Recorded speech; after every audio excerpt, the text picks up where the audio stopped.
ଯେମିତି କୌଣସି କମିଟି ଆମକୁ ବାଧ୍ୟ କରିପାରିବ ନାହିଁ କି ଅଶ୍ଳୀଳ ନୃତ୍ୟ କରିବା ପାଇଁ। 20 ରୁ ଅଧିକ ମାଲିକ ଏକତ୍ରିତ ହେଇଛୁ।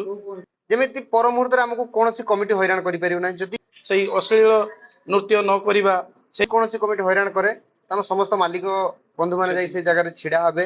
ଭୋଗରାଇ ଅଛୁ, ବାଲିଆପାଳ ଅଛୁ, ବସ୍ତା ଅଛୁ, ବାଲେଶ୍ୱର ଅଛୁ, ଖଟିଛି ପଇସା ପାଇ ନାହିଁ ତ ନିଶ୍ଚିତ ସେ ପଇସା ପାଇବ, ସଂଘ ତା ପାଇଁ ନିଷ୍ପତ୍ତି ନବ। ମୋ ଶିବାନୀ ଡ୍ୟାନ୍ସ ଗ୍ରୁପର ଅନର ଶାନ୍ତନୁ। ଆଜି ଆମେ ଏଇ ସଂଘ କରିବାର ମାନେ ଆମେ ବହୁତ ଜାଗାରେ ପ୍ରୋଗ୍ରାମ କରିବା ପାଇଁ ଯାଇକି ବହୁତ ହଇରାଣ ହେଉଛୁ। ବହୁତ କମିଟି ଆମକୁ ହଇରାଣ କରୁଛନ୍ତି, କହୁଛନ୍ତି କି ଅଶ୍ଳୀଳ ନୃତ୍ୟ କର, ଯଦି ନ କରୁଛ ଆମର ପଇସା ମଧ୍ୟ ଦଉନାହାନ୍ତି, ବହୁତ ଝଗଡା କରୁଛନ୍ତି।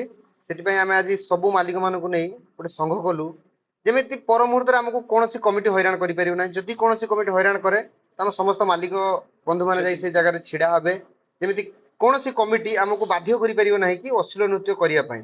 ତାପରେ ବି କିଛି ଡ୍ୟାନ୍ସର ଏମିତି ଅଛନ୍ତି ଯେମିତି କି ମୋ ମାନେ ଆମଠୁ କିଛି ମାଲିକଠୁ ପଇସା ନେଇଯାଉଛନ୍ତି, ପୁଣି ଆଉ କାହା ପାଖରେ ଯାଇକି କାମ କରୁଛନ୍ତି, ସେଇଟା ଯେମିତି ହବନି। କିଛି ମାଲିକ ଅଛନ୍ତି କିଛି ପିଲାଙ୍କର ପଇସା ବଢଉଛନ୍ତି, ଯଦି କାହା ପାଖରେ କମ ପଇସାରେ କାମ କରୁଛି ପୁଣି ଆଉ କାହା ପାଖରୁ ବେଶୀ ପଇସା ନେଇକି ତା ପାଖରେ କାମ କରୁଛନ୍ତି। ସେଇଭଳିଆ କାମ ସବୁ ନହେବା ପାଇଁ ଆଜି ଆମେ ଏଇ ସଂଘଟି ଗଠନ କରିଛୁ। ବରଂ ଏ ସଂଘଟି ସବୁଦିନ ପାଇଁ ବଳବତ୍ତର ରହିବ। ଆମେ ବାଲେଶ୍ୱର ଜିଲ୍ଲାର ସମସ୍ତ ମାଲିକ ମାନଙ୍କୁ ନେଇ ଆଜି ଏ ସଂଘଟା ଗଠନ କଲୁ। ଏ ମେସେଜଟା ସମସ୍ତ ଜିଲ୍ଲାର ଯେତେ ସମସ୍ତ ଡ୍ୟାନ୍ସ ଗ୍ରୁପ ଅଛନ୍ତି, ଯେତେ କଳାକାର ଅଛନ୍ତି, ଏ ମେସେଜ ସମସ୍ତଙ୍କ ପାଇଁ ଏବଂ ସମସ୍ତ କମିଟି ଭାଇମାନଙ୍କ ପାଇଁ। ଯେମିତି ପର ମୁହୂର୍ତ୍ତରେ ଏଇ ମେସେଜ ଦେଖିଲା ପରେ କମିଟି ଯେମିତି ଆମକୁ କୌଣସି ହଇରାଣ କରିପାରିବନି କି ହଇରାଣ କରିବା ପାଇଁ ଚେଷ୍ଟା ବି କରିବନି, କି କୌଣସି ଡ୍ୟାନ୍ସର ଆମକୁ କେବେ ହଇରାଣ କରିବା ପାଇଁ ଚେଷ୍ଟା କରିବ ନାହିଁ। ନାଇଁ, ଏବେ ତ ଆମେ ଏଇ ସଂଘଟା କେବଳ ବାଲେଶ୍ୱର ଜିଲ୍ଲାର ସମସ୍ତ ମାଲିକ ଭାଇମାନଙ୍କୁ ନେଇକି କରିଛୁ। ପର ମୁହୂର୍ତ୍ତରେ ହୁଏତ ଏ ସଂଘ ସାରା ଓଡିଶାରେ ମଧ୍ୟ ହେଇପାରେ। ଯଦି ବାଲେଶ୍ୱର କୌଣସି କମିଟି ଆପଣଙ୍କ ଗ୍ରୁପକୁ ନ ନେଲା ଆମର ଅଶ୍ଳୀଳ ନୃତ୍ୟ ପାଇଁ, ବାହାରୁ ଯଦି ସେମାନେ ନେଇଲା ଜିଲ୍ଲା ବାହାରୁ, ଯଦି କୌଣସି ବାହାରୁ ଗ୍ରୁପ ଆସିକି ଆମ ବାଲେଶ୍ୱର ଜିଲ୍ଲାରେ ସେଇଭଳିଆ ଅଶ୍ଳୀଳ ନୃତ୍ୟ କରେ ତାହେଲେ ଆମେ ତା ପାଇଁ ସମସ୍ତ ସଂଘ ମିଶିକି ତା ପାଇଁ କାର୍ଯ୍ୟାନୁଷ୍ଠାନ ଗ୍ରହଣ କରିବୁ। ମୁଁ ସୁଧାଂଶୁ ପାଳ, ଶ୍ରୀ ଜଗନ୍ନାଥ ଡ୍ୟାନ୍ସ ଗ୍ରୁପର ଓନର। ଆମର ବାଲେଶ୍ୱର ଯେତେ ସବୁ ଡ୍ୟାନ୍ସ ଗ୍ରୁପ ଅଛି ତ ସମସ୍ତ ଡ୍ୟାନ୍ସ ଗ୍ରୁପ ମାଲିକ ବନ୍ଧୁମାନଙ୍କୁ ନେଇ ଆମେ ଗୋଟେ ସଂଘ ଗଠନ କଲୁ। ତ ସେଇ ସଂଘଟି କରିବାର ଉଦ୍ଦେଶ୍ୟ ଯେ ଆମେ ବିଭିନ୍ନ ପ୍ରକାର ଅସୁବିଧା ସୁବିଧାର ସମ୍ମୁଖୀନ ହେଉଛୁ, ତେଣୁ ଆଗାମୀ ଯେମିତି ଆମେ ସେଇ ଅସୁବିଧା ସୁବିଧାରେ ନ ପଡ଼ୁ, ବା ଆମେ ରାସ୍ତାଘାଟ ଯିବା ଆସିବା ବିଭିନ୍ନ ପ୍ରକାର କମିଟି ଆମକୁ କେତେବେଳେ କେତେବେଳେ ହଇରାଣ କରୁଛି, ତେଣୁ ସେଇ ସବୁର ସମାଧାନ ପାଇଁ ଆମେ ସମସ୍ତ ଡ୍ୟାନ୍ସ ଗ୍ରୁପ ମାଲିକ ବନ୍ଧୁମାନେ ଏକତ୍ରିତ ହୋଇ ଏଇ ସଂଘଟି କଲୁ।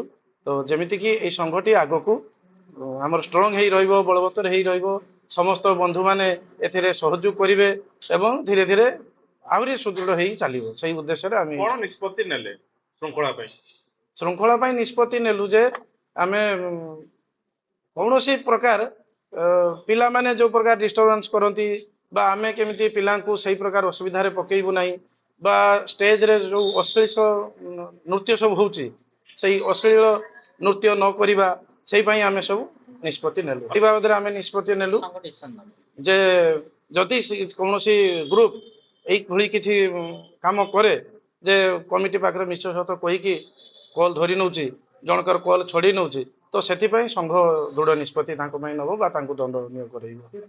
ଆଜି ଆମେ 20 ରୁ ଅଧିକ ମାଲିକ ଏକତ୍ରିତ ହେଇଛୁ। ଭୋଗରାଇ ଅଛୁ, ବାଲିଆପାଳ ଅଛୁ, ବସ୍ତା ଅଛୁ, ବାଲେଶ୍ୱର ଅଛୁ, ଲଙ୍ଗଳସର। ନା ଶୁଣନ୍ତୁ, ଅଭିଯୋଗ ଯଦି କରିବ ସଠିକ କଳାକାର, ସେ ପ୍ରକୃତର ଖଟିଥିବ ବା ଏଗ୍ରିମେଣ୍ଟ କରିଛି, ଖଟିଛି, ପଇସା ପାଇ ନାହିଁ ତ ନିଶ୍ଚିତ ସେ ପଇସା ପାଇବ, ସଂଘ ତା ପାଇଁ ନିଷ୍ପତ୍ତି ନବ। ଯଦି କଳାକାର କିଛି ପ୍ରକାର ବଦମାସି କରିଛି, ଆଡଭାନ୍ସ ନେଇକି ଆସୁନାହିଁ, ଯଦି ସେ କଥା ବି ସଂଘର କୌଣସି ଗ୍ରୁପ ମାଲିକ ଜଣାନ୍ତି ତାହେଲେ ସେଥିପ୍ରତି ବି ସଂଘ ନିଷ୍ପତ୍ତି ନବ ବା ତାକୁ କେମିତି ଆଦାୟ ହବ ସେ ବାବଦକୁ ଡିସିସନ ନବ।